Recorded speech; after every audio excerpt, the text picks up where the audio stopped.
We are 21 days away from the 2024 NFL Draft, and tonight we'll talk about some players that are on their edge of their seats ahead of the draft because they might turn out to be winners or losers. Let's get to it. Here we go.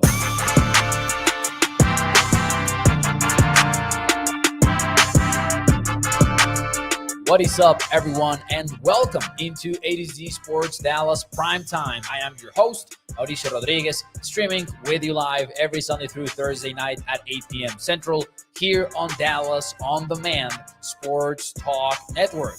With a lot more content coming your way, make sure that you check out atozsports.com/Dallas. And as always, do me a favor and hit the like button for me if you enjoy the show. Welcome everyone on a Thursday night. It is a great night to talk some Cowboys football. And tonight we'll talk some NFL draft, but more directed towards the actual Cowboys players whose job statuses will be heavily impacted by the decisions that the Cowboys make come late April. Now, this is not necessarily to say that they will be fighting for their spot on the 53-man roster, but rather players that could be looking at starting gigs and then have those taken away from them, even with a rookie. That's what we'll talk about tonight. Welcome, everyone, into the show. Hit the like button for me if you enjoy it. And let me say hi very quickly here in the chat. Excited about getting this one started.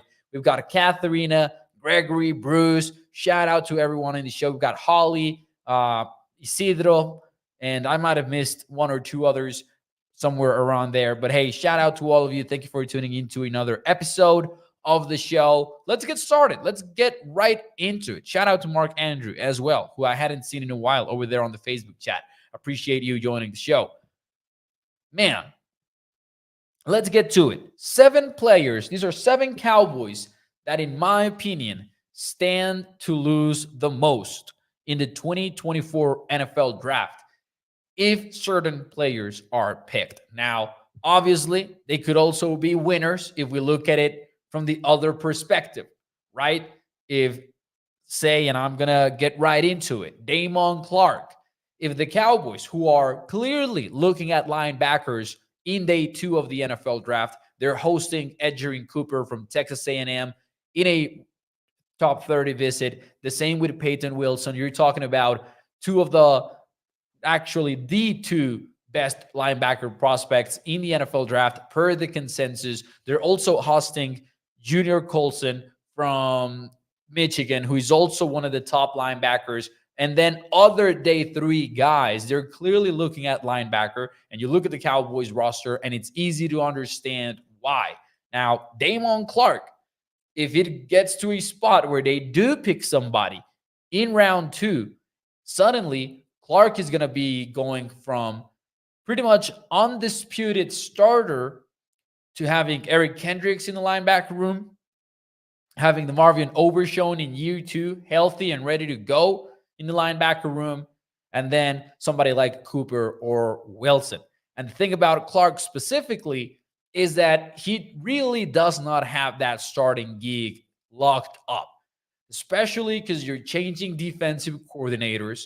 So I don't think even the familiarity with the scheme is of major help to him because everyone is going to be working on an adapted version of that scheme. Sure, the bases might be the same, the framework might be the same, the language and all that, but ultimately Mike Zimmer is here to install a whole other philosophy to defense. And I don't think Damon Clark is going to be able to rely on that experience going into 2024. So he's going to be on an all-out competition for the starting role at linebacker, one of the 2 starting roles at linebacker. And one thing that I will say is I think Eric Kendricks has his locked up.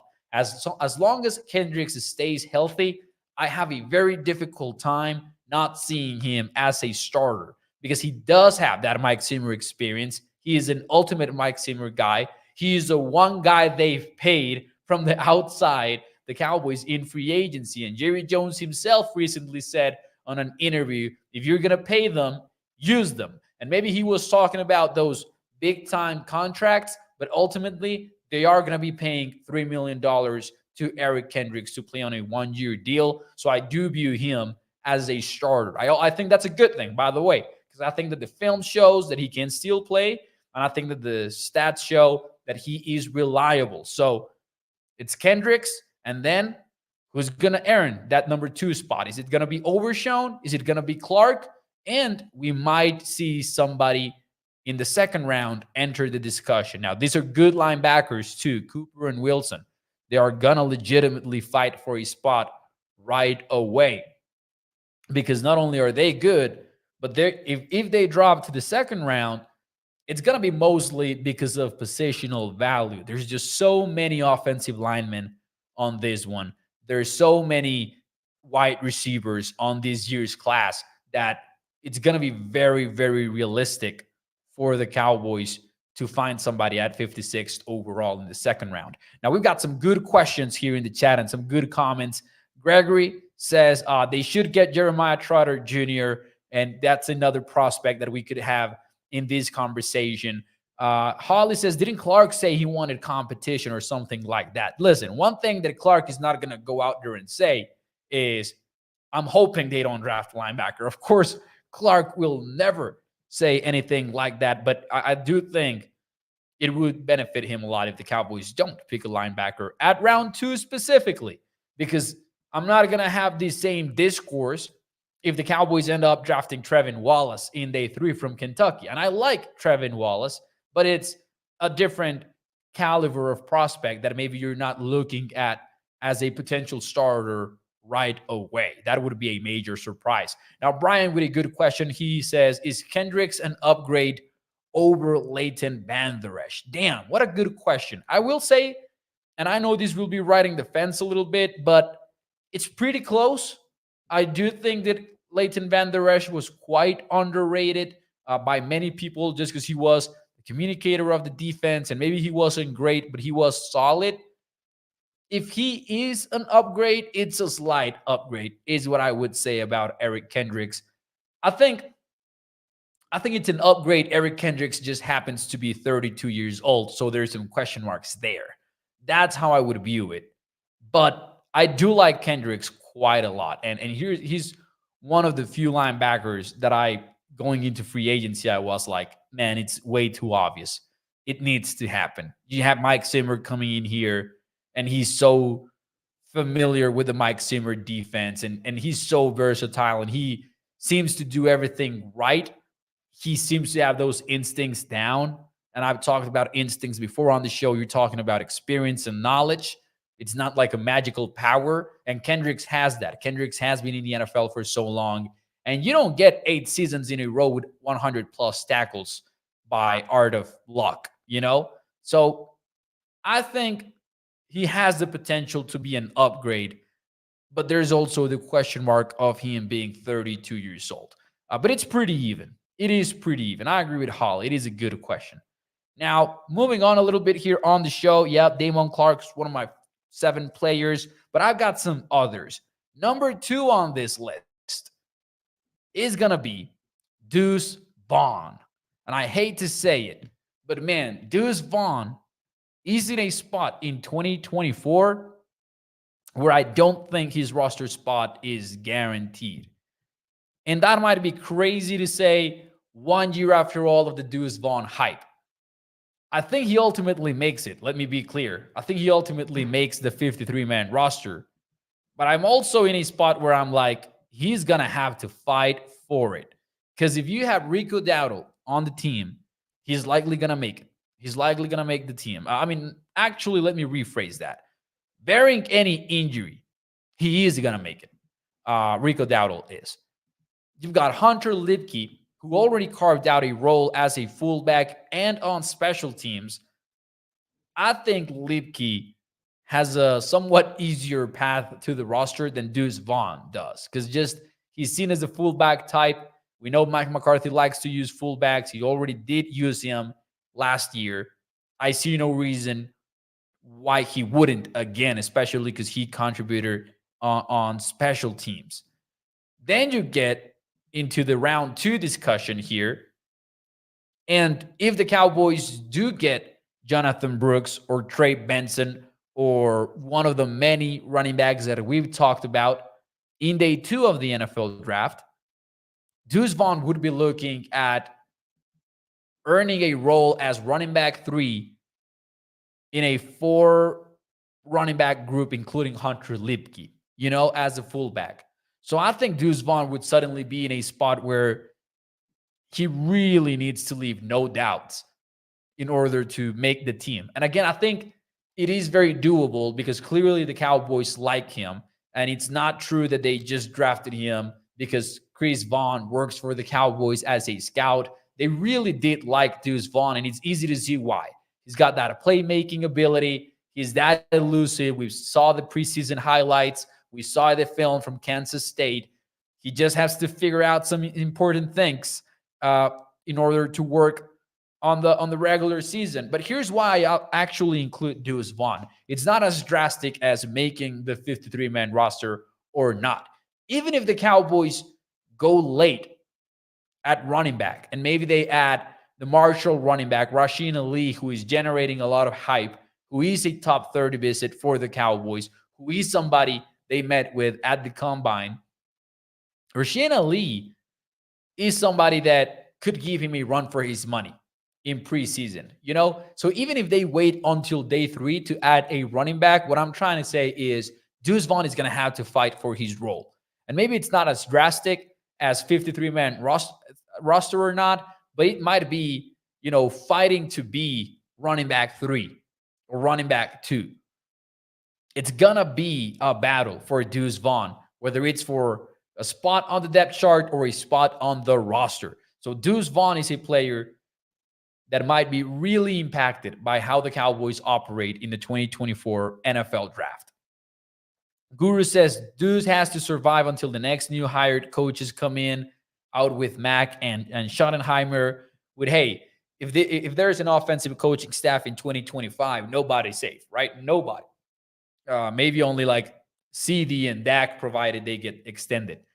Katharina says there's 30 people in here and there's only 11 likes, so she's asking for the likes. That is right. If you're watching the show, if you enjoy it, do me a favor, take a second, hit the like button, and it really helps us put this show in front of more and more Cowboys fans. Mark says we could use Deuce, could be a great return man with the kickoff rules change, and that is true, but it's always tough when you're building a 53-man roster to go into it and having a spot for Kevontae Turpin, who contributes as a wide receiver, but he is on the roster because of what he does as a specialist. You're also keeping CJ Goodwin, and that is important, right? You should have special teamers on your team, and some of the best teams have prioritized that in the past. But it's always tough to do it in bunches, right? In having a handful of players that are only going to contribute on special teams. That's always tough to put together. But I'm not in disagreement with what Mark Andrews says. Deuce could be quite fun in the new kickoff rules. But I also think Kevontae Turpin is going to be the top guy. It's going to be interesting, though, how teams handle it.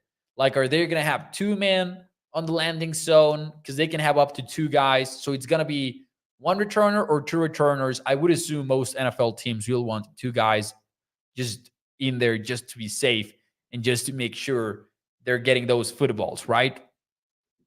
And not have somebody that has to really take care of the entire field. So I think that will be what they end up doing. But anyways, Deuce Vaughn is on the list. Moving on to the next player. And this is one that it's a little bit of a long shot. I don't think he's going to be a loser. He's a long shot to be a loser. But Jalen Tolbert should be on this list. Now, hear me out. Jalen Tolbert is absolutely the projected number 3 wide receiver for the Cowboys after Michael Gallup was released. There is just no question left right now because it's CeeDee Lamb and it's Brandon Cooks and then it's Jalen Tolbert. And sure, there's some interesting depth in there where you've got Kevontae Turpin and you've got Jalen Brooks, who might be a nice surprise in 2024, right? I think we were all excited about what Jalen Brooks was in 2023. I think it's going to be fun to go back and watch some tape on him because I know he had like some games where he really kind of jumped out of the games. And even though he had very limited participation, and I thought of including Jalen Brooks in here, but I think we already saw him as somebody that's going to be battling for a spot on the team. And you've got Martavis Bryant and Davis Durden and McMath, and you had Jalen Moreno Cropper. But I think Tolbert is the guy who should be on the list. Holly did call this.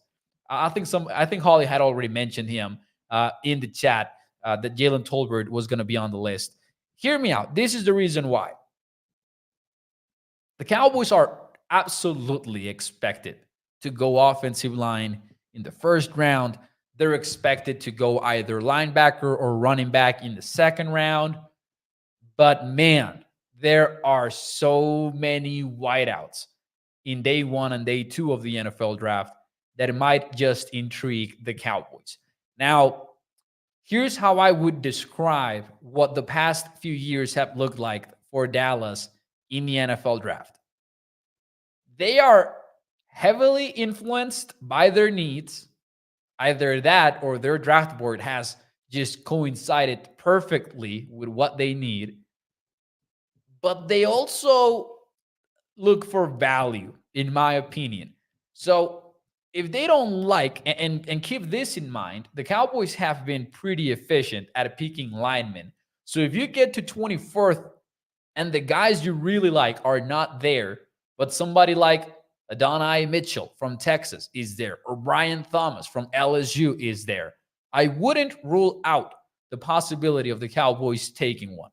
Now, I fully expect them to go offensive line, but keep in mind what we learned from grinding the mocks last year when he told us, Benjamin Robinson told us that over the last 3 years, so this is pre 2023, and 2023 also fit that trend, but maybe not exactly. But the 3 years before last year, the Cowboys went and picked the sixth most mocked position to them that year.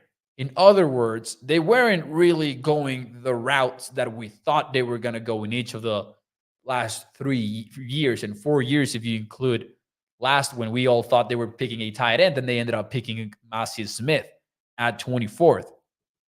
This is to say that I think it would be a little bit unfair to act like they wouldn't go off script on this one. It makes a lot of sense for them to go offensive line. They need offensive line. The draft board should fit their needs, and they really, really, absolutely need offensive line. It's not just a need. It's like a double, triple need that they have because they need a center, they need a left tackle, they need everything. They need depth even.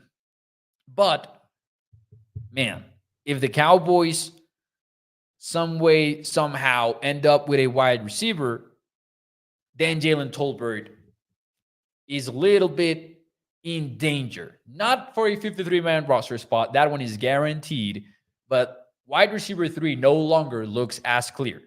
And I like what Tolbert showed us in 2023, but he isn't a lock to be a starter if you get a wide receiver picked in the first round.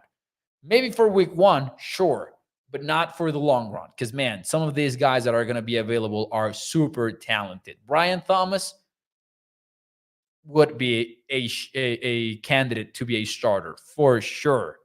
And even in day 2, there are going to be some guys that would be pretty interesting. So keep an eye out for that. That's somebody that I had to include on the list. Guru says, I don't see a great explosive player in Tolbert, just a grinder who ball fights cornerbacks. Not great separation, 0 punt return skills, and average rack skill. So there you go. Some criticism on the Jalen Tolbert front. I will say that I don't view him as like a future superstar or anything like that. So I know where Guru is coming from. But I do think he's a pretty serviceable number 3 wide receiver, and that is just fine. Anyways, moving on a little bit here. This is one that some of you might not expect. But let me go with Bilyami Fehoko, who right now, if the season was played right now, he would basically be your number 4 edge rusher. because this is how I break it down.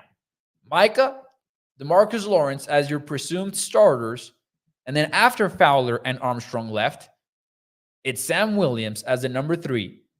And honestly, then it's Fehoko.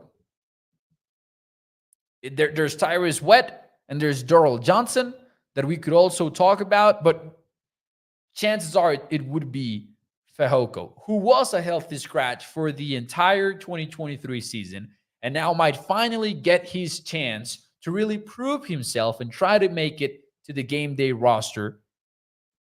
He's one defensive end away pick away. One defensive end pick away.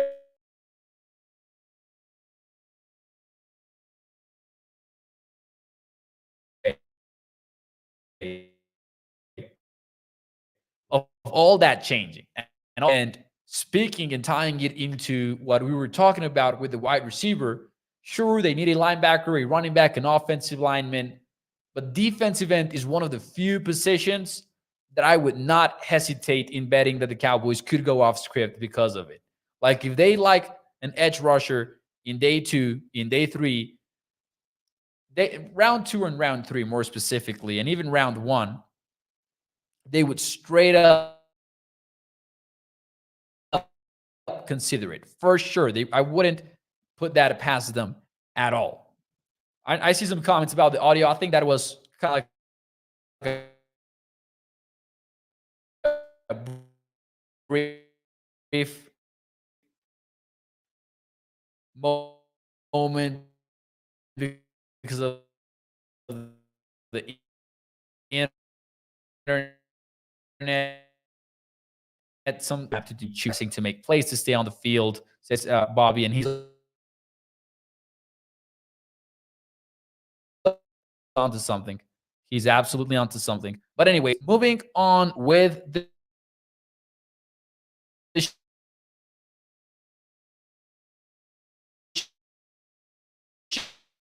show up for him. They really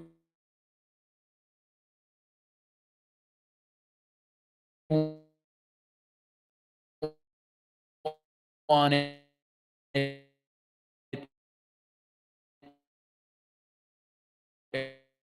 Eric Scott Jr. is really involved in the recruiting process for the Cowboys as a coach. And I'm not saying he's hoping, like in reality, but just us analyzing it, he would be benefited if the Cowboys don't go cornerback in day every position,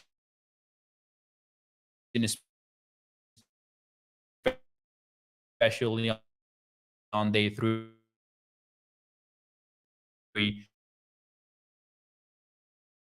So Eric and you guys can see me, you just can't. You guys can hear me, you just can't see me right now. It's a little bit frozen. So as long as you can hear me, I'm fine. As long as you can hear me, I'm okay. Just let me know in the chat if you can't hear me for any reason. But hey, moving on, Masi.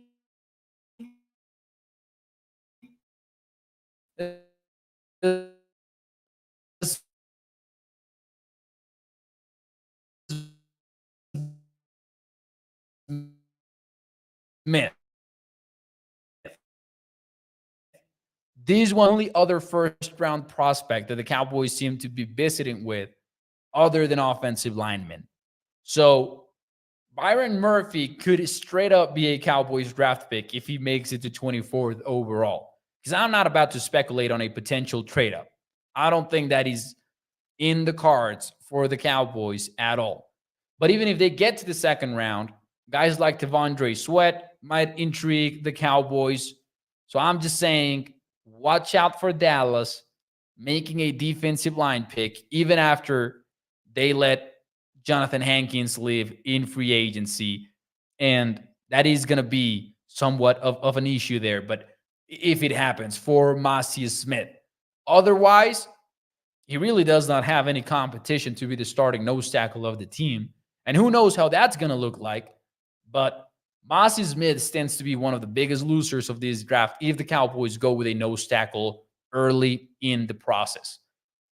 Because right now, Carl Davis is all that he needs to worry about. But add to that somebody like Devondre Sweat, and man, it's going to be a fun competition. I'm glad we were back with the audio. I'm sorry about that, man. There's nothing I can do to control it, and that absolutely frustrates me a little bit. But hey, it is what it is with the live streaming world. That's the risk of live streaming. It's a high risk sport, if you will. But anyways, and by the way, stick around because I've got a little bit of a teaser slash announcement at the end of the show about the future of primetime. So stick around if you want to hear that. It's not a lot that I'm going to reveal just yet, but I do want to keep you in the know and keep you in the loop of what the plans are for this show in the near future. But anyways, sticking with the show though for now, we've already went through this Bond, Jalen Tolbert, Billy Amifelco, Damon Clark, Eric Scott Jr., Mossy Smith, seventh Cowboy on this list, ladies and gentlemen, is none other than T.J. Voss. And I'm going to cheat here and I'm going to say you can also add Brock Hoffman to this list.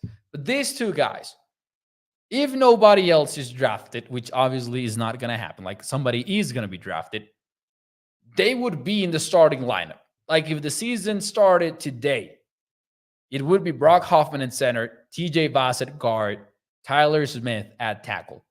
But that could change, and that will likely change after the 2024 NFL draft because the Cowboys are likely going to pick somebody.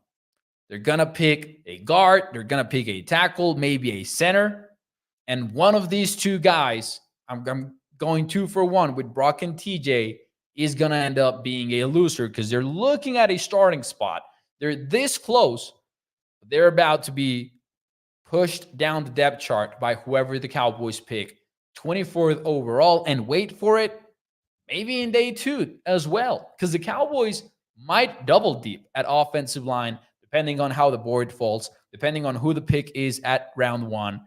They could seriously double dip in this NFL draft process. So both of them could end up being losers if we're being real. But that is the situation for the Cowboys. I wanted to touch on this topic, the NFL draft, the team needs, but to do it from the Cowboys players' perspectives and players who could really be looking at their projected roles take a hit after the 2024 NFL draft. Let's see what you guys have to say, though, in the chat. We've got a lot of comments, man. I'm glad the Wi-Fi issues went away. I don't want to jinx it, but I am glad. Mark Aaron says we need at least 2 defensive tackles. Sweat and Gabe Hall later would be nice. There's a lot of positions that I could see the Cowboys double dipping at. And I think if I had to rank them just very impromptu wise here on the show, I would go offensive line, obviously, number 1 on the list.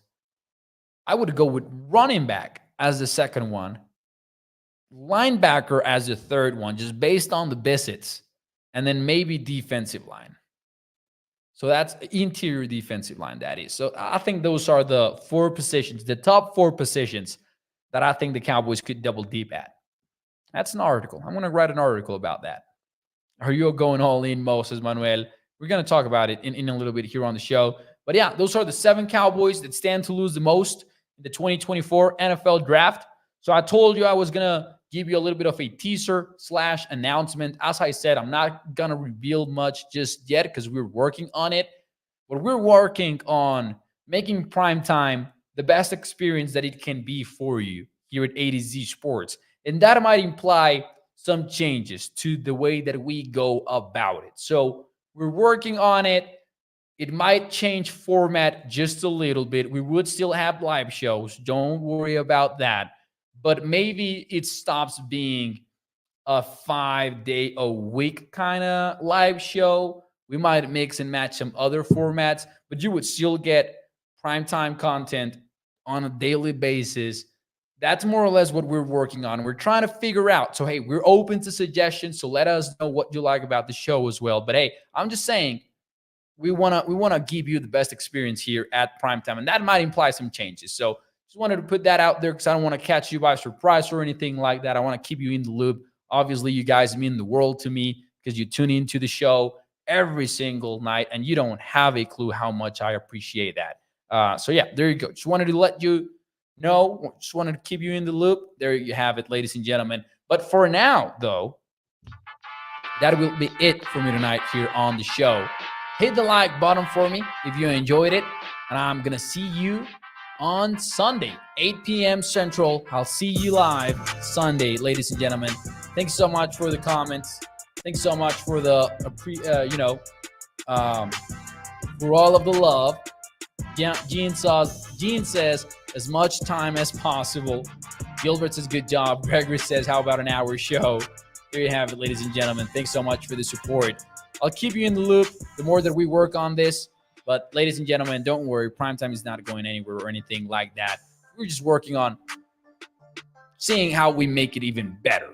Thank you so much, and I'll see you Sunday night, 8 p.m. Enjoy your weekend. Bye-bye.